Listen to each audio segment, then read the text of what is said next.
pense qu'un des pires rôles dans la société française, c'est entrepreneur. Tu vois, c'est pas pour faire du French bashing, pour être négatif, mais à un moment donné, il faut dénoncer les problèmes, puisque tu as beaucoup de personnes en France qui n'ont jamais entrepris, qui n'ont jamais créé une boîte de leur vie, et ils ne connaissent pas. Ils savent pas comment ça se passe pour un entrepreneur, la pression, les charges, euh, la faible rémunération par rapport au niveau de chiffre d'affaires que tu génères.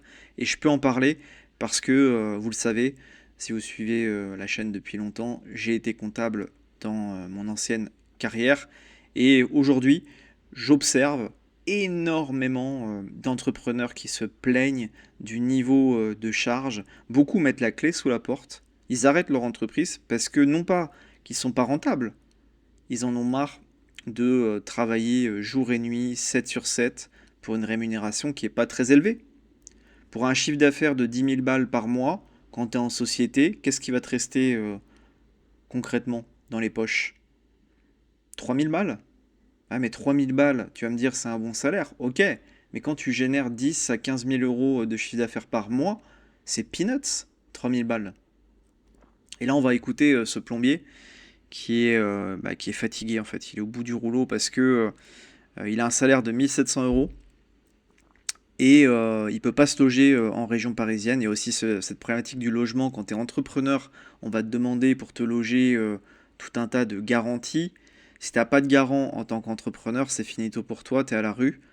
Donc c'est franchement compliqué, hein. En France, dès lors que tu es entrepreneur, auto-entrepreneur, c'est toutes les portes te seront fermées, que ce soit le crédit immobilier, euh, trouver un logement en location, tu as énormément de portes qui seront fermées. Et en fait, l'idéal quand tu es entrepreneur, c'est d'avoir un conjoint qui est salarié dans un CDI avec un salaire élevé, stable, parce que si tu es tout seul entrepreneur, que tu comptes que sur toi-même, bah potentiellement tu peux terminer à la rue, hein. C'est pas exagéré. Regardez ce que demandent les propriétaires aujourd'hui pour des dossiers de location. C'est pareil au niveau des banques. Ils demandent 3 bilans. C'est-à-dire qu'il faut que tu aies quasiment 4 ans d'activité. Et avec un bon niveau de rémunération, ce qui est compliqué, comme j'ai dit, quand tu es entrepreneur, puisque tu as des charges monumentales. J'en ai marre que la France, elle parte en cacahuète et qu'on se laisse faire. Il va falloir qu'on arrête de se laisser faire dans le sérieux, là. Aujourd'hui, tu cherches un F3 en région parisienne, c'est 1005, 1006, voire 1007. Mais qui gagne ça? S'il vous plaît. Moi, je suis plombier chauffagiste, je suis salarié, un salaire moyen, c'est 2000 euros. Tu payes 1700 euros de loyer. Donc ça veut dire que moi, mon salaire, il passe dans le loyer. C'est invivable. Ils augmentent encore le gaz, ils augmentent encore l'électricité, ils augmentent les loyers, ils nous mettent encore des lois, et il y a encore des amendes, et ils rajoutent des radars, et ils augmentent la bouffe. Oh! On peut vivre, on peut respirer, et on... Tu vois, quand je fais des vidéos sur l'immobilier, sur les difficultés justement des Français pour se loger, je me fais attaquer par des propriétaires, des rentiers qui m'accusent d'être un gauchiste, etc. Tu vois. Et à un moment donné, en France, ce qui ne va pas, c'est que tu as un coût de la vie qui est beaucoup trop élevé par rapport au niveau des rémunérations. Ça, c'est une première chose. Et la première dépense des Français, c'est le loyer ou le crédit. D'accord? Donc à un moment donné, tu vois, les loyers, moi je l'ai vu, j'étais dans une zone qui n'était pas attractive économiquement en France, dans cette fameuse diagonale du vide, même si dans cette diagonale du vide, en fait, tu as quand même des grandes villes, hein, tu as des villes avec, euh, avec de l'activité, mais même dans des zones pas attractives économiquement, tu avais des loyers très élevés. Moi, je payais un loyer assez élevé, hein. Pour un T3, dans une zone économiquement qui n'était pas attractive, hein, je payais 600 balles en fait, hein, pour un T3, pas loin de 600 balles pour un T3. Et je compte pas tout ce qui est taxes des ordures ménagères, l'eau aussi. J'avais des factures d'eau qui étaient stratosphériques, parce qu'en fait il y avait la facture d'assainissement, et en plus de ça tu avais la facture de consommation d'eau. C'est pareil, on pourrait parler des emplois fictifs, également de la corruption et du dysfonctionnement, notamment dans les organismes qui gèrent l'eau en France. Ça, c'est un autre sujet.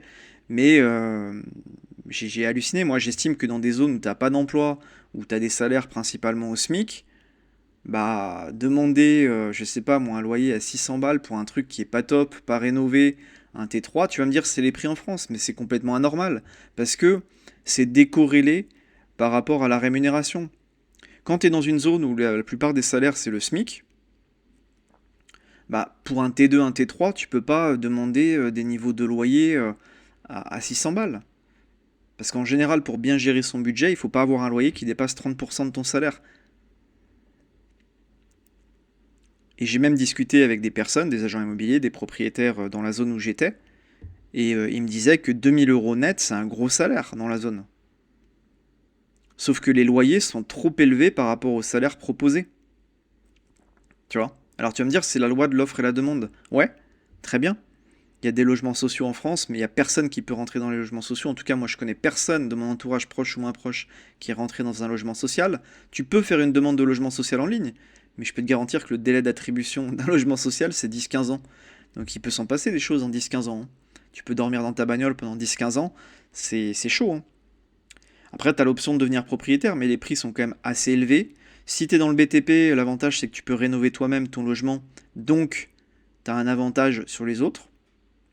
Mais l'idéal, de toute façon, quand tu es entrepreneur, c'est d'acheter, de rénover et voilà, en fait. Être locataire quand tu es entrepreneur, c'est même pas la peine. C'est vraiment une configuration qui va te maintenir dans un esclavage ad vitam aeternam. Tu auras l'esclavage du paiement du loyer, plus l'esclavage des cotisations sociales et des impôts. Donc si tu es entrepreneur en France, il faut absolument être propriétaire de sa résidence principale. Mais c'est pareil, ça t'oblige à rester à un endroit. Aujourd'hui, acheter sa résidence principale en France, bah, c'est avantageux si tu sais bricoler, rénover. Mais si t'es pas bricoleur, si tu fais appel à des artisans, les coûts ont explosé, hein. Le coût des matériaux, le coût de la main-d'œuvre, taxe foncière qui explose. Il nous parle d'un rétablissement de la taxe d'habitation, peut-être la disparition de, entre guillemets, la niche fiscale sur la résidence principale, c'est-à-dire qu'en fait la plus-value sur la résidence principale pourrait être taxée dans les prochaines années, ce qui n'est pas impossible. Donc, euh, donc entrepreneur en France, il faut être dans la bonne configuration, propriétaire de son logement, ou alors se foutre dans un boulot au SMIC ou tranquille, pépère, fonctionnaire, devenir élu éventuellement.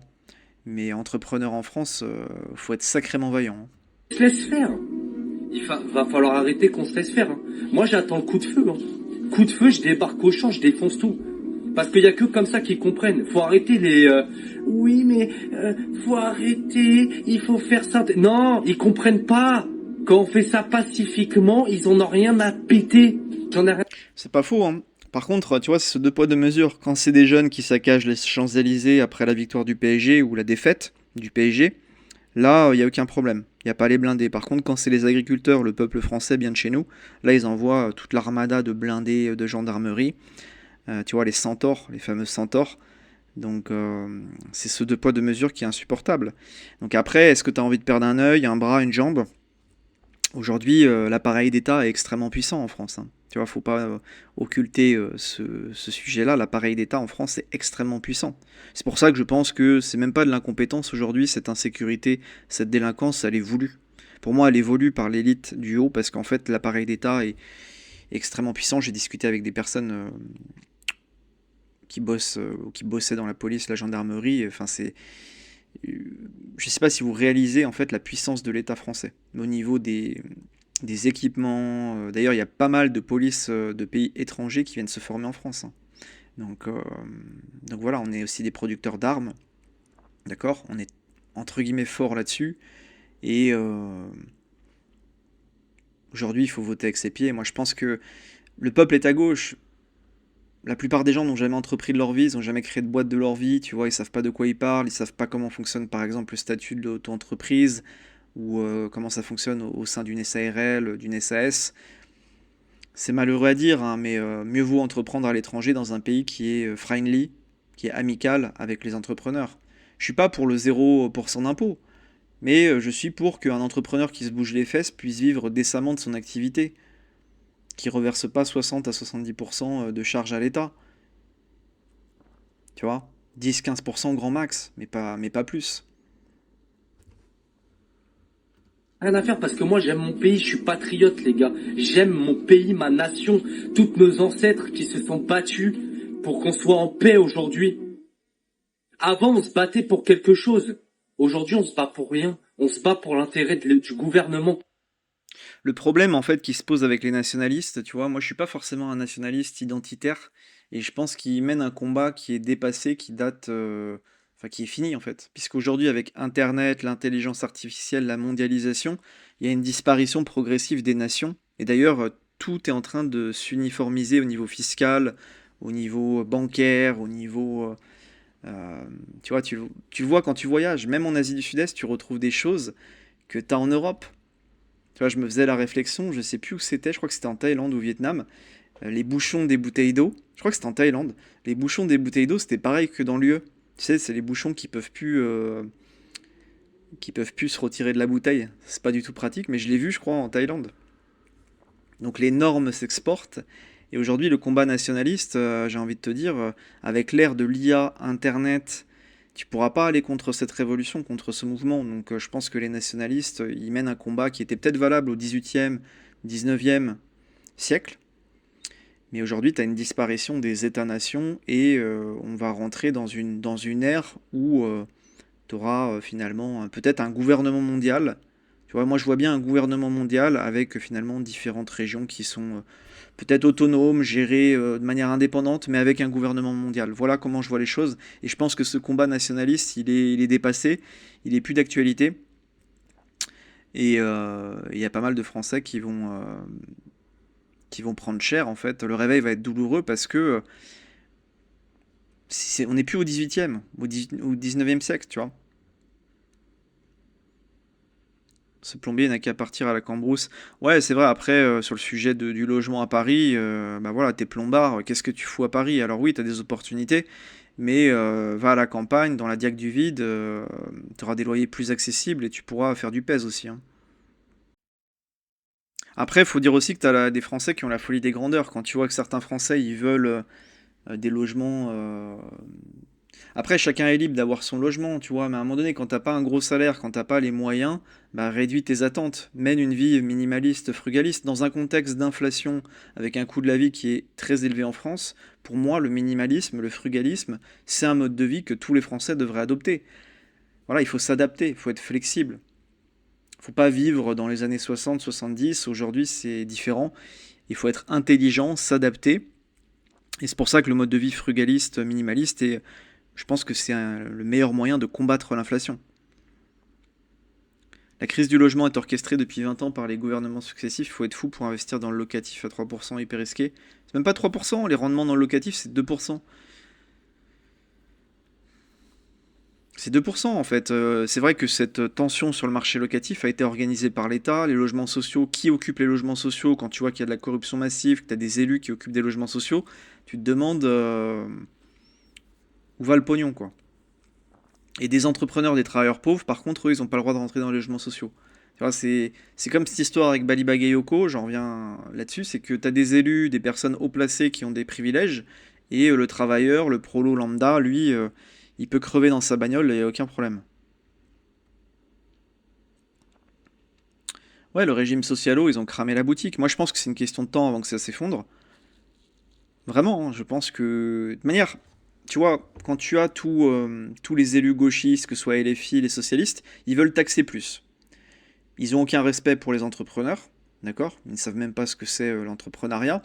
Donc, ce qui va rester en France, c'est des personnes aux aides sociales, ok? Des fonctionnaires, des élus et quelques travailleurs vaillants. Mais je pense que tu as beaucoup de personnes qui vont comprendre le système et qui vont se foutre aux aides sociales ou qui vont en faire le moins possible. Donc on va avoir une problématique où il y aura plus suffisamment de thunes pour payer des parasites du haut, tels que des hauts fonctionnaires, fonctionnaires élus. Et donc là, ils seront dans la panade. Ils seront dans la panade et la France coulera, il y aura peut-être un changement de régime politique, je sais pas. Mais les temps sont sombres pour plusieurs décennies. Je vois pas la France se relever économiquement, sécuritairement parlant dans les prochaines années. Je pense que là, dans les 10, 15, 20 ans, honnêtement, il n'y a pas d'espoir. Même si le RN arrive au pouvoir, le RN au niveau économique, ce sont des socialistes, ils sont main dans la main avec la Macronie, tu vois, faut aussi être honnête. Et je pense pas que le RN va changer les choses en 2027. Voilà, si vous êtes jeune, vous avez des ambitions, envie d'avoir une vie décente, digne, je suis désolé de le dire, mais essayez d'aller voir si l'herbe est pas plus verte ailleurs, hein. Faut fonctionner en mode international Et après, chacun fait ce qu'il veut, hein. Si vous voulez profiter des aides sociales en France, si vous voulez pas bosser, oui, la France c'est un pays idéal. Mais si vous voulez entreprendre, bosser, prendre des risques, vivre des aventures, peut-être qu'une quitter la France, c'est pas déconnant. Parce qu'aujourd'hui, tous les impôts que tu payes, les cotisations sociales, ça finance des parasites, hein. Ça finance des personnes comme Bali Bagayoko, comme Hollande, tu vois, Julien Drey et compagnie. Ça finance des parasites qui s'en mettent plein les poches sur votre dos. Donc il faut aussi avoir conscience du pognon que tu payes pour financer tout un tas de parasites en France, hein. Donnez-moi votre avis par rapport à cette vidéo, à ce plombard. Est-ce qu'il est intelligent de rester à Paris? Qu'est-ce que vous pensez du J'en ai marre que niveau la France. des loyers en France? En fait, moi je pense que le gros problème de la France, c'est qu'il y a un coût de la vie de pays top niveau et des salaires qui sont des salaires faibles, trop faibles par rapport au niveau du coût de la vie. C'était un post du compte parodique Kim Jong-un, très bon compte. Et voilà, likez la vidéo, abonnez-vous pour d'autres contenus. Vous avez ma newsletter en description de commentaire pour ceux qui sont intéressés, c'est totalement gratuit. Et je vous dis à plus tard.